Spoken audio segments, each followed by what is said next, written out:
Okay, welcome to our next edition of the Aitken Aitken Cohn Staff Spotlight, and I'm very pleased to have with me Michael Penn, one of my partners and longstanding members of our firm.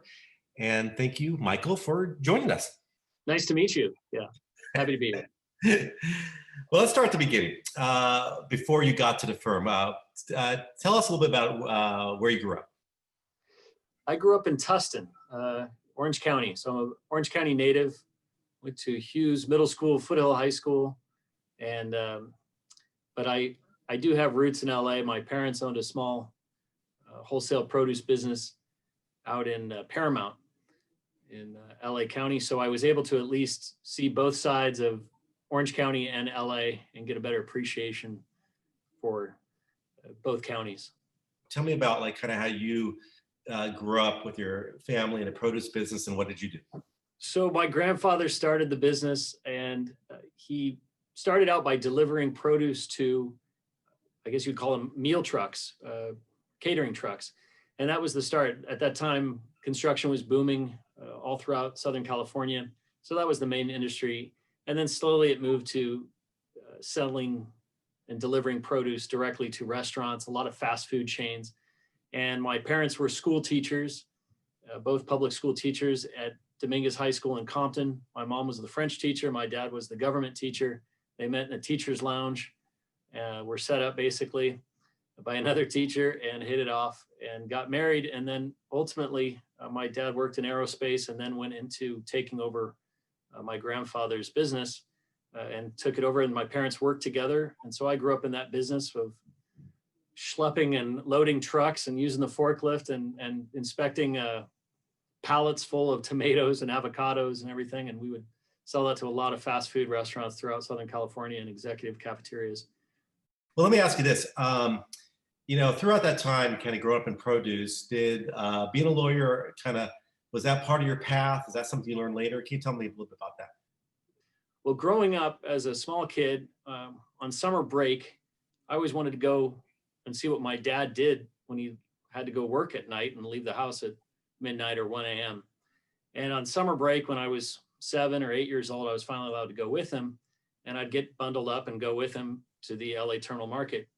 And so walking around the market, you'd see all sorts of activity, all these people working in the middle of the night. And everybody you encounter would say to me, don't ever go into the produce business, kid. You need to become a doctor or a lawyer. I wasn't that attuned to science at the time, but the law always intrigued me. And so I think that did instill in me some direction very early on. So that eventually led you into the law school. So tell me where you went to law school and your experience there. So I went to law school at Chapman back in Orange County. And that's largely due to your sister, my wife. So I fell in love with your sister when she was in law school and I was working in the produce business. And I was considering law school before I even met her. I thought I was going to go to the East Coast, and I was looking at schools back east. But obviously I was quite taken with your sister, and she asked me about whether I would consider going to school in Southern California. And I had some friends that were already enrolled at Chapman, and it was close to where my parents lived. And I thought I could save money by going there, and the school showed a lot of promise. And so that's what I decided to do. So how long have you been with us now at Aitken Aitken Cohn? Probably seems like forever, right, Chris? No, for going on 16 years as a lawyer. Yeah. I think 18 otherwise. So you've been stuck with me ever since. And so tell me about the areas of law that, through these last, 16, 18 years that you specialize in, and I guess your areas of specialty. So I primarily focus all on personal injury plaintiff victim, but primarily in the fields of trucking, auto, and products liability, premises liability, as well as government liability. So that's my primary focus. I do assist where needed on other matters, but that's my focus. I'm sure you feel the same way, Michael. I mean, I love being a lawyer. I love, every case is different. You kind of become, the expertise in these different kinds of cases. Tell me about some of the cases that really are special to you that you've worked on. I mean, I appreciate that all cases are special, but what are some of the more memorable cases that you have worked on? Well, what immediately, obviously, we've worked on a lot of confidential matters that we can't talk about. I would like to talk about some of those. But you and I have also worked on some really incredible cases. Particular comes to mind is a trucking case we did where our victim was in a coma for nearly a year following the incident.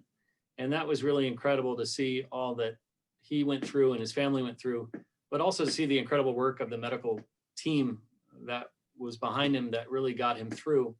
And it was incredible to see him come out of that coma nearly a year after the accident and allow us to do our work and get him back. Obviously, when you're in a coma for that long, you suffer a lot. He was never able to regain the ability to swallow, and he did lose a limb.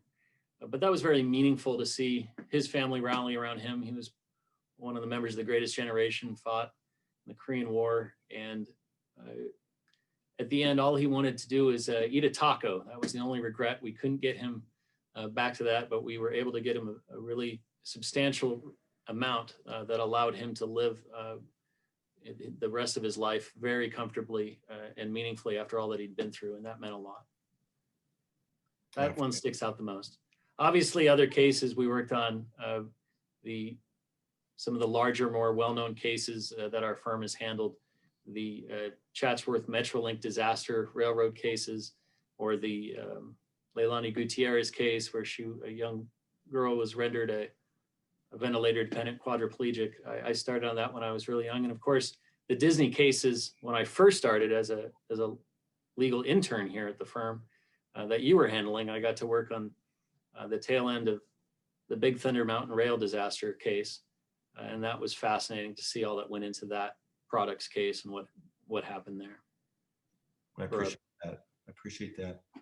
I want to kind of get a little bit personal here. Tell me, when you are not working, what are some things you most likely might be doing?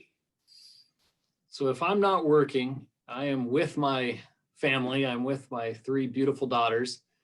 They're young. I've got junior high age and one in early elementary school age. So we're busy, and I love to be with them the most. I have 3 beautiful daughters, so I'm surrounded by wonderful women. If I'm not with them, I try to be with other members of my family. I do enjoy tennis and golf, although I'm a terrible golfer. And that's really about it. What's that? But a very good tennis player. This I know. This we get to do together. And if I recall, I think we did win one of your tournaments, I think at your dad's club or your family's club, if I recall. So I think we did. Yeah. That's right. We were club champions, you and I together. We were able to win a tournament back when it was good. You made me look, I think you helped me impress your sister, my future wife, with that tournament victory. That was the closing thing, huh, Michael? maybe she thought that was it. We could actually win a tournament. No. Exactly. So let me ask you this. What now, with COVID, what's been kind of your go-to activities? Tell me about some of the things you've been doing during this time.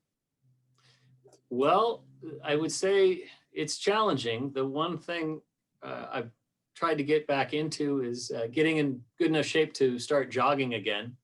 And then with the rules of what happened with the pandemic, I did try to get into golf. And like I said, I'm a terrible golfer, but I've had about 3 lessons now, so I'm just enough to be really dangerous. But I do appreciate the sport more now for the walk in the park it allows. So I do enjoy walking when I play. I wish it didn't take as long to play, but that can't be helped. That's why they created 9 holes, Michael.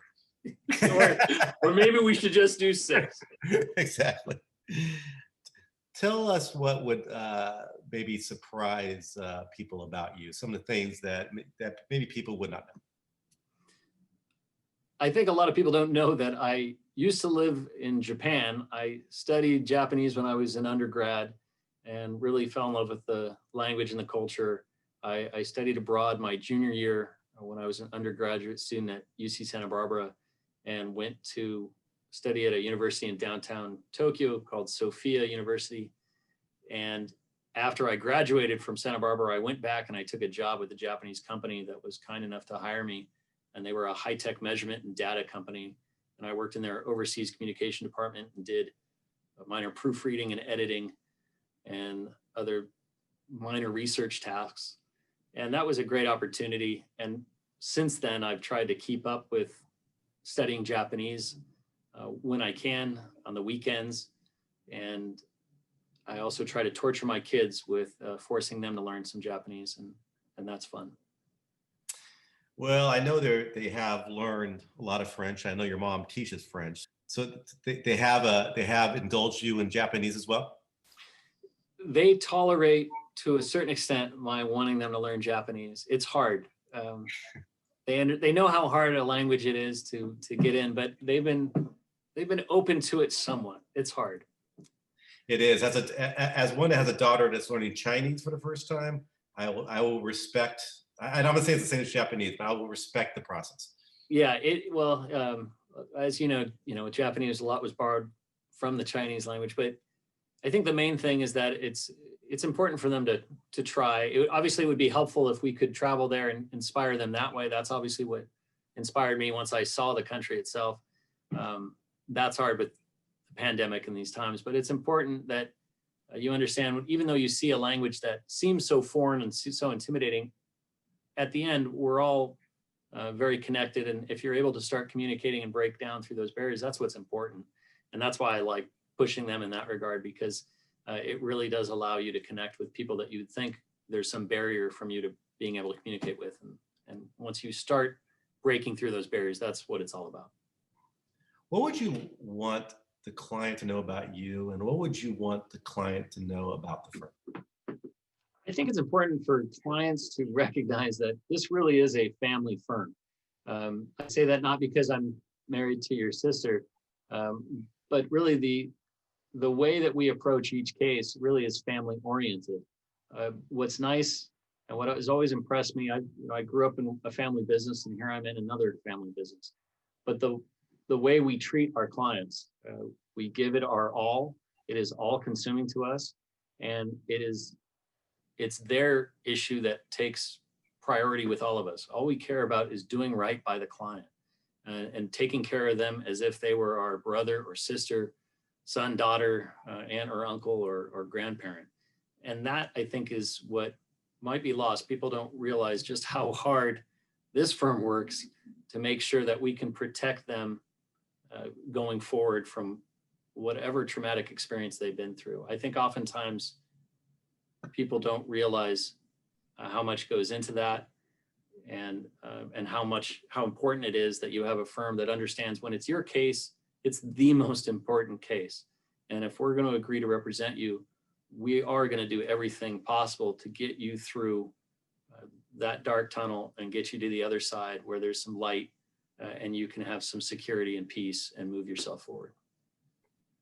Well, thanks, Michael, for being part of the staff spotlight. We really appreciate it, and be talking to you soon. Well, I look forward to seeing you in person. Agreed. Thanks, Michael. All right, stay safe. Bye-bye.